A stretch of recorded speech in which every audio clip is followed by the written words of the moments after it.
A stock reports positive earnings and you think you should buy it, but you're not sure how or where or if to enter. You wonder, will this just be another one of your quote unquote good trading ideas turned into a losing trade? Hi, I'm Mike Bellafiore, co-founder of S&B Capital, a proprietary trading firm located in Midtown Manhattan, and I'm also the author of the trading classic One Good Trade and the Playbook. In this video, see how we spot a positive earnings report, but then, more importantly, turn it into a winning trade.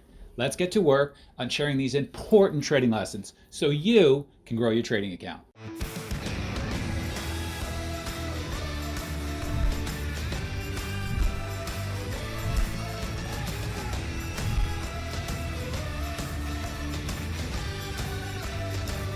This is an earnings day one opening range breakout trade I made in early November in Square, SQ.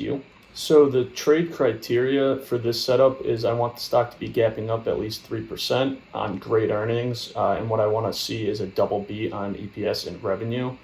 I want those earnings to also have an aspect of a fundamental surprise where something the street did not expect. With the results, I want the stock to consolidate in range right off the open, have a strong intraday level, and for this setup, that's the opening range high.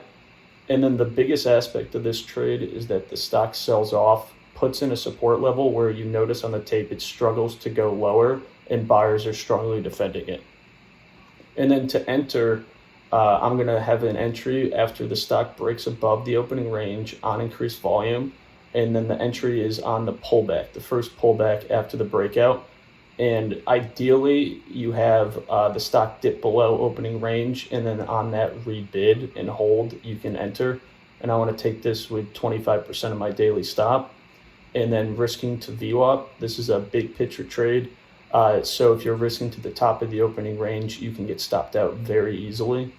And then the places to add would be clear pullbacks on lower volume. And then my reasons to sell, this whole idea is using ATR as a guide for measured moves.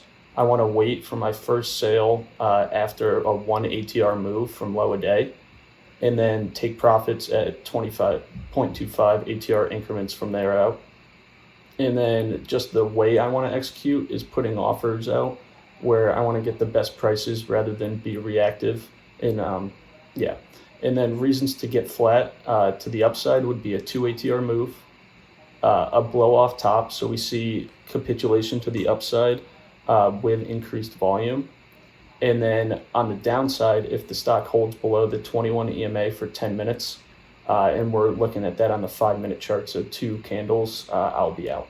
So just going into some big picture context, this is right after the election. So we're seeing extreme volatility in the markets. There's no new headlines from the election, and we're still waiting on those final results with counting. However, the markets are rallying, which could be already pricing in the Biden presidency. And then on the COVID-19 aspect, numbers are getting increasingly bad, and we're going into winter, which could be negative.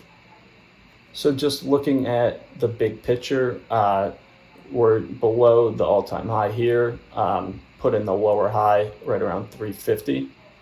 And now post-election, we're seeing some rallying, and we'll see that also on some of the other charts. So this just shows it a little clearer. So this is the weakness going into the election, and now post-election, we're seeing some strength.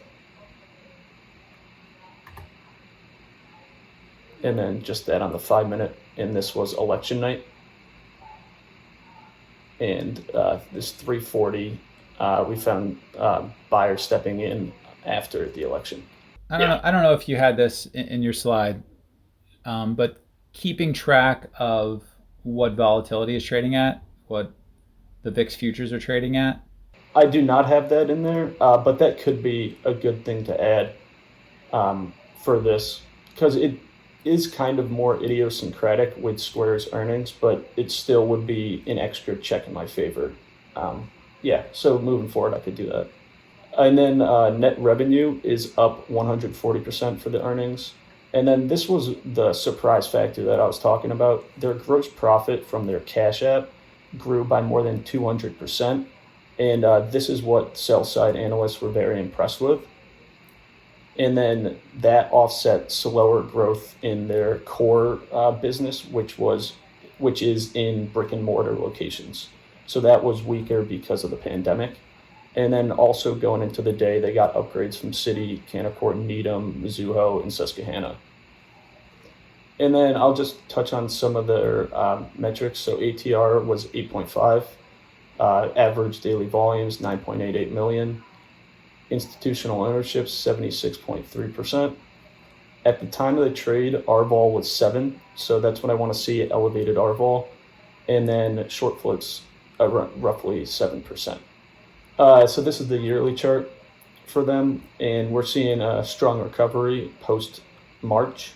And at the time of the trade, we're trading right below the previous all-time high at 193.50.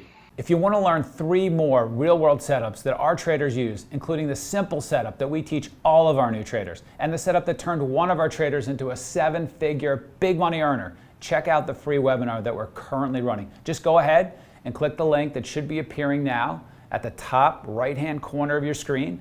That will open up the free registration page in a new window, so don't worry, you won't lose this video. You can also visit tradingworkshop.com to register for this free intensive workshop. You're going to learn more in a couple of hours from this trading workshop than from years of online education. And then on the hourly, what's very bullish for me is going into earnings, we had this very weak day. Market was weak this day. And this was shown with the increased volume as well. And now we're trading above that 170 level from pre-market going into earnings. And then this is just the 5-minute chart. So we can see the initial reaction, and pre-market sold off a little, and then pre-market coming back up. So the supports I have is 180, 182, 184, and then resistance 188, 190, 192, and then that all-time high of 193.50. So this is just that initial reaction shown again, very positive initial reaction, sold off a little bit, and then buyers are stepping back in the pre-market. So some previous earnings, this was the one right before on August 4th. Just a note, they had a double beat and many people were expecting a decline. So it was a surprise. We can see that by the initial reaction being positive. It held the gap going into the open. But what is to note is that it failed at right on the open, failed to hold above 158 and then faded for the day. And then I'll show you the earnings before. So this is a miss on EPS, beat on revenue, negative initial reaction. However, it did have buyers step in pre-market, and we could see strong right off the open and trended higher. So I use these just to get an idea of how people might react. It's not an end-all be-all, but with this you can see even negative earnings, it could trend higher, positive earnings, it could fade. So just keep an open mind. I love that as a best practice when you're thinking about trading a stock after earnings, to go back and take a look at how they've done recently after earnings. Yeah, I found it very helpful. And then you'll also have some times where it lines up perfectly. Their last 4 earnings, very similar price action, and that could give you even more bit of conviction. So I just have the tape on an entry and then the first couple pullbacks, and we're looking at Square on the top part of the montage. And we're going to see it break now above that opening range high and above 186. So that's what starts getting me interested, is when we see this. And you can also see that it has increased volume on this breakout as well. Good. And I like how you're looking to see if the volume increases with the breakout. Yeah, I found that very helpful. That should be one of the first questions you ask yourself. All right, breaks out, making new highs. What's the volume like? Yeah. And then I have also a label in Thinkorswim that tells me. So right now, the average was around 60,000. It's including some of pre-market, so it's a little skewed. But the current bar is almost 400,000. So it just gives another idea of that. So now we're getting that first pullback that I'm talking about. So I want to see how it reacts at 185. And then if we're able to rebid 185 on this pullback, I'm interested in getting long.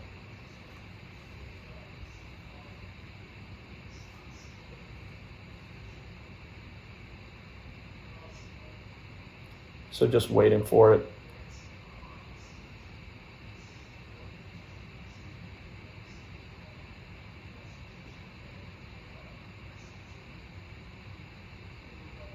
Coming back into 185.60s.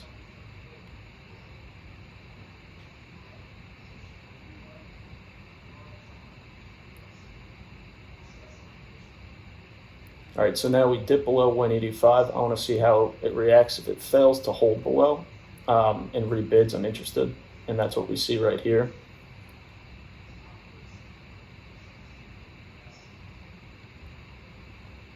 So I wait until we really see confirmation that it holds above and I get in more near the 50 cents. One part of a review for me for this was after I see it hold 185 after rebidding, I could get in there just a little quicker. But you'll see my entry in a second, I believe at 52 cents. So yeah, I'm long right there, 185.52. What's your stop and for that? VWAP. So I've had trouble in the past. If you try to risk that top of the opening range, it's very often that you can get wicked out. So just risking VWAP. And for this setup, it should hold above the top of the range, but it could trade around it.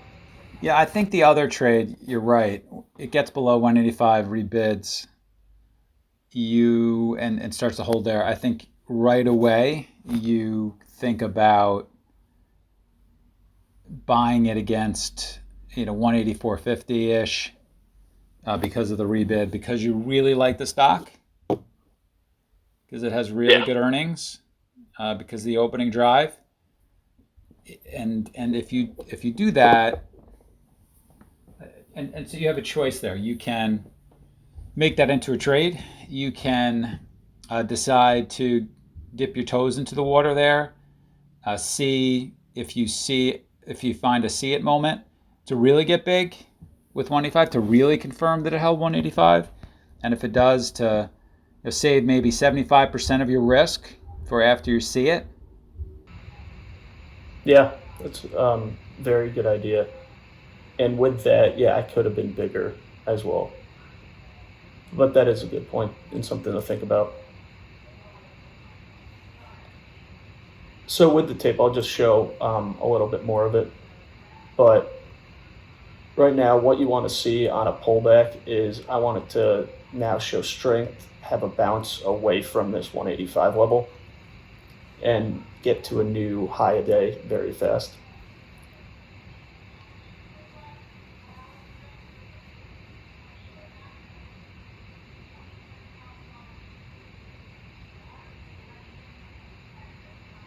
And right now, still good in the trade, just have to be patient and let it work. And once it's through 186, we're going to see some real buying.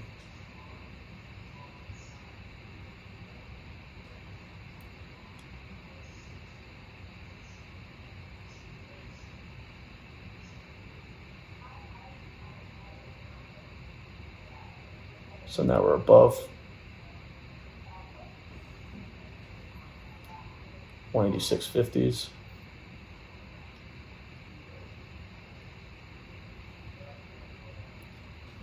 And in a second, you'll see where I took off a fifth when we broke to a new high a day. I'll talk about it more in my review slides, but this is something I want to work on, where I want this to be where I wait for the big picture idea, which is 1 ATR, rather than take profits this early and this close to my entry. So I just took off a fifth there.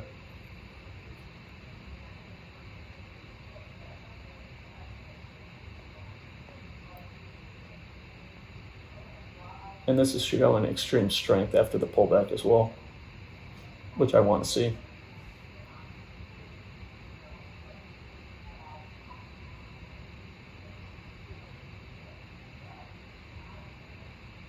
So now above 187. 188 is roughly pre-market high as well. Quickly to 187.50s.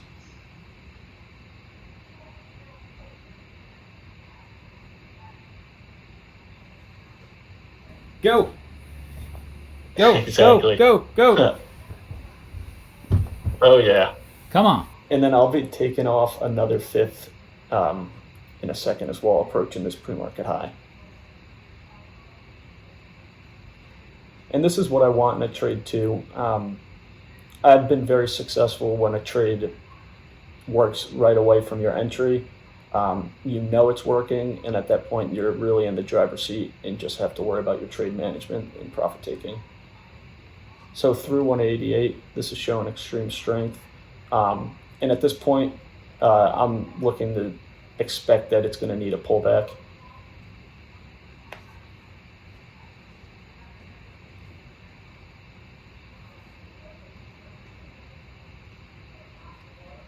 But yeah, with my review, at this point, I'm out of 40% of the position before that 181 ATR move that I was talking about. So just something to think about, where if it is a big picture idea, I have to treat it as that with my profit taking.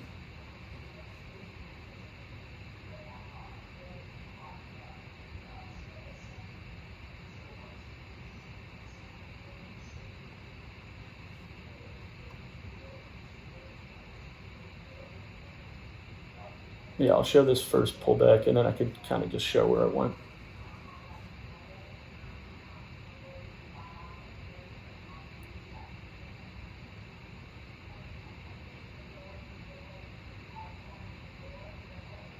So having a little trouble at 188. Nothing to really worry about with the position though.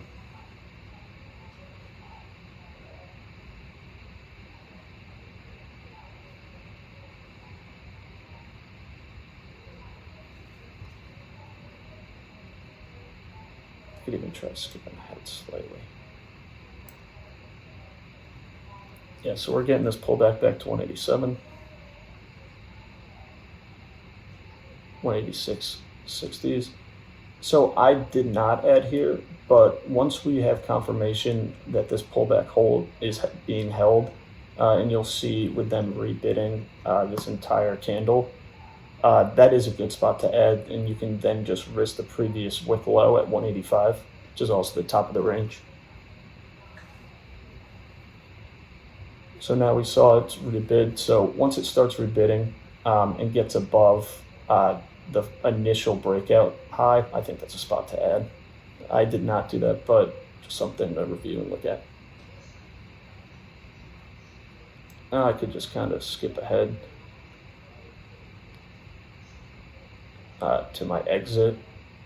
So we get another pullback. Still strong though.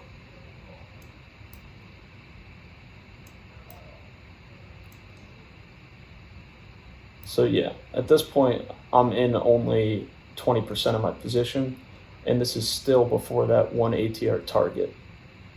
So that's something to review and work on next time. All right, so here's my exit. 192 is roughly the 1 ATR from low a day. And you can see on the right chart, I have that marked in Thinkorswim for just like automatically calculates it. So once we hit that profit target, I'm out of my full position. When in reality, I should have had that be my first target because the stock ends up going 193 and even farther. But yeah, that's some for the tape, and I could go to the trade management. So yeah, just to kind of reiterate it, kind of talked about it there, but on that first pullback, when it rebids 185, that's my entry, 25% of my daily stop. And I don't want to sell at the 0.5 ATR from low a day. So that's what I did on that break to new high. But in reality, this is a big idea, big picture idea, and I have to wait. So I say sell to 10% of the position going into 190. So you're using ATR as your exit. Yeah. You're using the indicator ATR, average true range, as your indicator to help you exit. Yes. And the average true range. So yeah, what's the average true range in Square? So what I have right here is from the past 30 days. So from the past 30 days is what I use, and that's 10.5 on the time of the trade. What is the average true range on the day of earnings? That I did not calculate. Okay. So Yeah. I think you know where I'm going. Um, Yes. yeah, I mean, you're trading something on earnings. Well, perhaps the more like comparison is ATR on earnings. Uh, so Yeah. that's good. Um, but I'm just curious, why do you come up? Why are you using ATR? What is making sense to you in your trading brain to use ATR for this trade? To use one ATR for this trade? So what I've found with my trading, and for this one too, I'll show with the trade management that I want to be able to hold for more than one ATR. But with ATR, just that's a way for me to make sure I'm in the trade. And then you can also go back and get stats, which, like you mentioned, would be good to have right next to you when you're trading it from previous earnings. You can look at similar companies and how they reacted, and then you can get that measured ATR move from each, and then that could give you a better idea. So I kind of just like it because you can like get the stats, have the stats with you, and really get an expected move from it, um, rather than other ways to take profit would be seeing strength on the tape or having it break out of like a consolidation here. But what I've noticed with that is when that happens, or if like I'm just looking for seeing strength on the tape, we'll have the stock get to this like 190 level here, and it's looking very strong coming from 183 low a day. Really no pullbacks, and it could spook me out of the position. So this is just a way for me to stay in for the bigger move, I would say.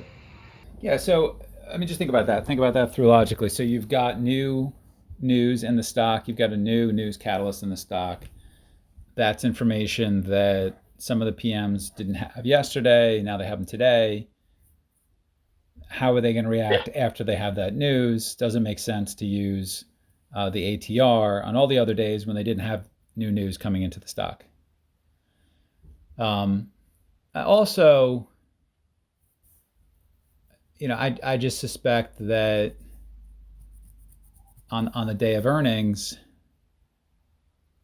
I've never studied this, but what is the difference in ATR on the day of earnings? Not even just for this particular name, but for names overall. Oftentimes we see, and then I would ask you to think about relative volume as you using a judgment for how many ATRs a stock can go. So the higher the relative volume, potentially the higher the ATRs it can go. Yeah, that's very interesting to think about. I'll definitely do some work on that too, because I think that could be super helpful. And look, and something the other guys use, they use the simple moving average. I think Matt uses Yeah. this a lot. The 9 EMA, as long as that's sloping up, as long as that trend is intact, maybe you stay with the stock that's working.